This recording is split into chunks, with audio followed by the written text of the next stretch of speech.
ઘરના દૂધ દહીં જ તમારું શરીર વધારે દીધું હતું એમ? યસ. ના, અમદાવાદ આવ્યો પછી ત્યારે એ વચ્ચે પીરિયડ હતો 3-4 વર્ષનો કે હું બહુ જ બહારનું ખાતો. ક્રિકેટ રમવા જતો, જઈને આવતો તો આ 4-5 વડાપાવ ખાઈ લો. 4-5 વડાપાવ એક સાથે? તો જ 120 કિલોનો થયો હોઈશ ને.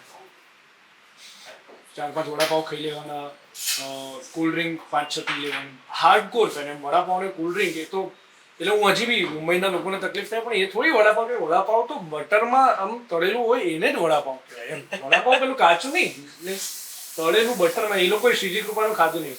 દેશી ખાવાનું ગુજરાતી મારું મોસ્ટ ફેવરેટ, એટલું જ ફેવરેટ મારું નોર્થ ઇન્ડિયન.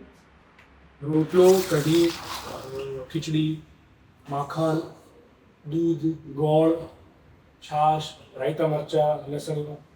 બાજરીનો રોટલો, મકાઈનો રોટલો કે જુવારનો રોટલો? ત્રણેય બને. સફેદ, સેજ પીળાશ વાળો અને બાજરી. ક્યાં બાત. ત્રણેય બને. અત્યારે ઠંડીમાં વધારે બાજરીનો બને. બાકી ગરમી હોય તો ઓફકોર્સ બીજા બધા તમે એક્સપ્લોર કરી શકો. અને ગો ટુ ફૂડ શું છે? ભાખરી દૂધ. દૂધ ને ભાખરી ચોળીને? ના, અલગ અલગ એટલે ચા દૂધ હોય અથવા તો હા. કોઈ ફોર્મ ભાખરી હોય એમાં કદાચ જીરું મમ્મી લોટમાં નાખ્યો હોય, પછી વચ્ચે સેજ કટકા કરવાના ને એની અંદર ઘી જવું જોઈએ છેક સુધી. એટલે તમે આમ જ્યાં તોડો તો અહીંયાથી સેજ ઘી લથપથ બહાર આવવું જોઈએ, બાકી સેજ અહીંયા આવવું જોઈએ. ક્યાં વાત હે.